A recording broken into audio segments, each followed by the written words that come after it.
Les 6 compagnons qui viennent à bout de tout. Il y avait une fois un homme qui était habile à tous les métiers.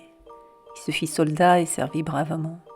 Mais quand la guerre fut finie, il reçut son congé avec 3 deniers de frais de route pour regagner ses foyers. Tout cela ne lui convenait pas, et il se promit bien, s'il trouvait seulement des compagnons, de forcer le roi à lui donner tous les trésors de son royaume. Il prit tout en colère le chemin de la forêt, et là il vit un homme qui venait de déraciner 6 grands arbres avec la main, comme si ce n'était que des brins d'herbe. Il lui demanda « Veux-tu me suivre et être mon serviteur ?»« Volontiers, dit l'autre, mais d'abord il faut que je porte à ma mère ce petit fagot. » Et prenant un des arbres, il en fit un lien autour des 5 autres, mit le fagot sur son épaule et l'emporta ainsi. Ensuite il revint trouver son maître qui lui dit « À nous deux, nous viendrons à bout de tout. » Quelque distance de là, ils rencontrèrent un chasseur qui était à genoux et qui tenait sa carabine en joue. Le soldat lui demanda « Chasseur, que vises-tu donc ainsi ?» Il répondit « Il y a une mouche posée à 2 lieues d'ici sur une branche de chêne. Je vais lui mettre du plomb dans l'œil gauche. »« Oh, viens avec moi, dit le soldat. À nous 3, nous viendrons à bout de tout. » Le chasseur le suivit et ils arrivèrent devant 7 moulins à vent qui tournaient avec rapidité. Cependant, on ne sentait pas un souffle de vent à droite ni à gauche et aucune feuille ne remuait. Le soldat dit « Je ne conçois pas comment ces moulins peuvent marcher, l'air est entièrement immobile. » À 2 lieues plus loin, ils virent un homme qui était monté dans un arbre. Il tenait une de ses narines bouchée et de l'autre il soufflait. « Que diable souffles-tu là-haut » lui demanda le soldat. « À 2 lieues d'ici, répondit-il, il y a 7 moulins à vent. Comme vous voyez, je souffle pour les faire tourner. »« Oh, viens avec moi, dit le soldat, à nous 4, nous viendrons à bout de tout. » Le souffleur descendit de son arbre et les accompagna. Au bout de quelque temps, ils virent un homme qui se tenait sur une seule jambe. Il avait décroché l'autre et l'avait posé à côté de lui. « Voilà, dit le soldat, qui veut se reposer à coup sûr. »« Je suis coureur, répondit l'autre, et pour ne pas aller trop vite, je me suis décroché une jambe. Quand je les ai toutes les 2, je dévance les hirondelles. »« Oh, viens avec moi, dit le soldat, à nous 5, nous viendrons à bout de tout. » Il alla avec eux et peu de temps après, ils rencontrèrent un homme qui avait un petit chapeau posé tout à fait sur l'oreille. Le soldat lui dit « Avec tout le respect que je vous dois, monsieur, vous feriez mieux de mettre votre chapeau plus droit, car vous avez tout l'air ainsi d'une tête à grelot. »« Je m'en garderai bien, dit l'autre. Quand je mets mon chapeau droit, il vient un tel froid que les oiseaux gèlent en l'air et tombent morts par terre. »« Oh, alors, viens avec moi, dit le soldat. À nous 6, nous viendrons à bout de tout. » Tous les 6 entrèrent dans une ville où le roi avait fait publier que celui qui voudrait lutter à la course avec sa fille l'épouserait s'il était vainqueur, mais aurait la tête tranchée s'il était vaincu. Le soldat se présenta, mais il demanda s'il pouvait faire courir un de ces gens à sa place. « Sans doute, répondit le roi, mais sa vie et la tienne serviront de gage, et s'il est vaincu, on prendra votre tête à tous 2. » Les choses étant ainsi convenues, le soldat ordonna au coureur d'accrocher sa seconde jambe et lui recommanda de courir sans perdre de temps et de ne rien négliger pour emporter la victoire. Il était décidé que le vainqueur serait celui des concurrents qui rapporterait le premier de l'eau d'une fontaine située loin de là. Le coureur et la fille du roi reçurent chacun une cruche et partirent en même temps. Mais la princesse avait fait quelques pas à peine qu'il était hors de vue, comme si le vent lui l'enlevait. Il fut bientôt à la fontaine, il remplit sa cruche et se remit en route. Mais au milieu du trajet, il se sentit fatigué. Posant la cruche à terre, se coucha pour dormir en somme. Seulement, il eut le soin de mettre sous sa tête un crâne de cheval qu'il trouva par terre, afin que la dureté du coussin ne tardât pas à l'éveiller. Cependant, la princesse, qui courait aussi bien que peut le faire une personne à l'état naturel, était arrivée à la fontaine et elle se hâtait de revenir après avoir rempli sa cruche. Elle rencontra le coureur endormi. « Bon, se dit-elle joyeusement, l'ennemi est entre mes mains. » Elle vida la cruche du dormeur et continua son chemin. Tout était perdu si par bonheur le chasseur posté sous le haut du château n'avait pas vu cette scène avec ses yeux perçants. Il ne faut pourtant pas, se dit-il, que la princesse l'emporte, et d'un coup de sa carabine il brisa sous la tête du coureur et sans lui faire aucun mal le crâne du cheval qui lui servait d'oreiller.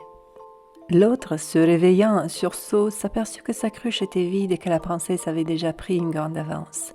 Mais sans perdre courage, il retourna à la fontaine, remplit de nouveau sa cruche et fut encore arrivé au terme de sa course 10 minutes plus tôt que la princesse. À la fin, dit-il, j'ai vraiment remué les jambes, ce que j'avais fait auparavant, je n'appelle pas cela courir. Mais le roi et sa fille étaient furieux de voir que le vainqueur était un misérable soldat licencié. Ils résolurent de le perdre, lui et tous ses compagnons. Le roi dit à sa fille, « J'ai trouvé un bon moyen, n'aie pas peur, ils n'échapperont pas. » Puis, sous prétexte de les régaler, il les fit entrer dans une chambre dont le plancher était en fer, les portes en fer, les fenêtres en fer. Au milieu de l'appartement était une table chargée d'un repas somptueux. « Entrez, leur dit le roi, et régalez-vous bien. » Et quand ils furent dedans, il fit fermer et verrouiller toutes les portes en dehors. Puis il donna l'ordre à son cuisinier d'entretenir du feu sous la chambre jusqu'à ce que le plancher de fer fût tout à fait rouge. L'ordre s'exécuta et les 6 compagnons qui étaient à table commencèrent à avoir chaud. Ils crurent d'abord que cela venait de l'activité avec laquelle ils mangeaient, mais la chaleur augmentant toujours, ils voulurent sortir et s'aperçurent alors que les portes et les fenêtres étaient fermées et que le roi avait voulu leur jouer un mauvais tour. Mais son coup sera manqué, dit l'homme au petit chapeau, car je vais faire venir un froid devant lequel il faudra bien que le feu recule. Alors il posa son chapeau tout droit sur sa tête, et il vit un tel froid que toute la chaleur disparut et que les plats gelèrent sur la table. Au bout de 2 heures, le roi, convaincu qu'ils étaient tous cuits, fit ouvrir les portes et vit lui-même voir ce qu'il était devenu.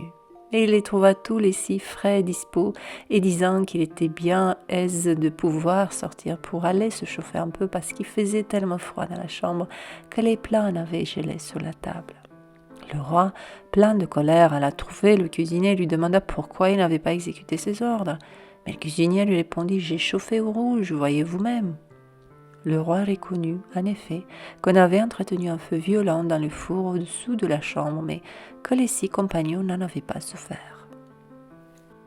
Le roi, cherchant toujours à se débarrasser de ces hôtes incommodes, fit venir le soldat et lui dit « Si tu veux abandonner tes droits sur ma fille, je te donnerai autant d'or que tu voudras. »« Volontiers, sire, répondit l'autre, donnez-moi seulement autant d'or qu'un de mes serviteurs en pourra porter et j'abandonne la princesse. » Le roi était enchanté.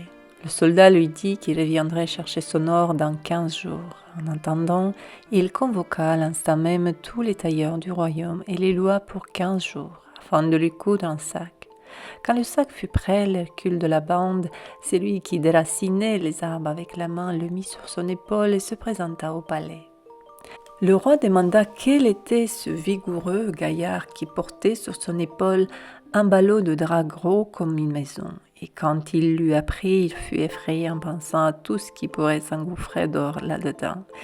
Il en fit venir une tonne que 16 hommes des plus forts avaient peine à rouler, mais l'Hercule la saisit d'une main et, la jetant dans le sac, se plaignit qu'on lui en eût apporté si peu, qu'il n'y en avait pas de quoi garnir seulement le fond.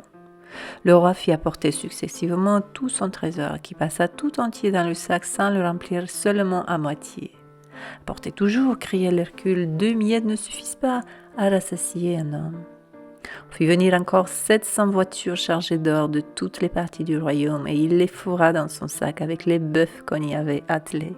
« Je vais finir, dit-il, par prendre indistinctement tout ce qui me tombera sous la main pour le remplir. » Quand tout y fut, il y avait encore de la place, mais il dit « Il faut faire une fin, on peut bien fermer son sac avant qu'il soit plein. » Il le mit sur son dos et alla rejoindre ses compagnons. Le roi, voyant qu'un seul homme emportait ainsi toutes les richesses de son pays, entra dans une grande colère et fit monter à cheval toute sa cavalerie avec ordre de courir sur aux 6 compagnons et de reprendre le sac. Ils furent bientôt atteints par 2 régiments qui leur crièrent « Vous êtes prisonniers, rendez le sac et l'or qu'il contient, ou vous êtes massacrés sur l'heure. » « Que dites-vous là ?» répliqua le souffleur, « que nous sommes prisonniers. Auparavant, vous danserez tous en l'air. » Et bouchant une de ses narines, il se mit à souffler de l'autre sur les 2 régiments, et ils furent dispersés çà et là dans le bleu du ciel, par-dessus monts et vallées. Un vieux sergent-major cria grâce, ajoutant qu'il avait 9 cicatrices et qu'un brave comme lui ne méritait pas d'être traité si honteusement. Le souffleur s'arrêta un peu, de sorte que le sergent retomba sans se blesser, mais il lui dit « Va trouver ton roi et fais-lui savoir qu'il aurait dû envoyer plus de monde contre nous et que je les aurais tous fait sauter en l'air. » Le roi, apprenant l'aventure, dit « Faut les laisser aller, les drôles sont sorciers. » Les 6 compagnons emportèrent donc leur richesse. Ils en firent le partage et vécurent heureux jusqu'à la fin.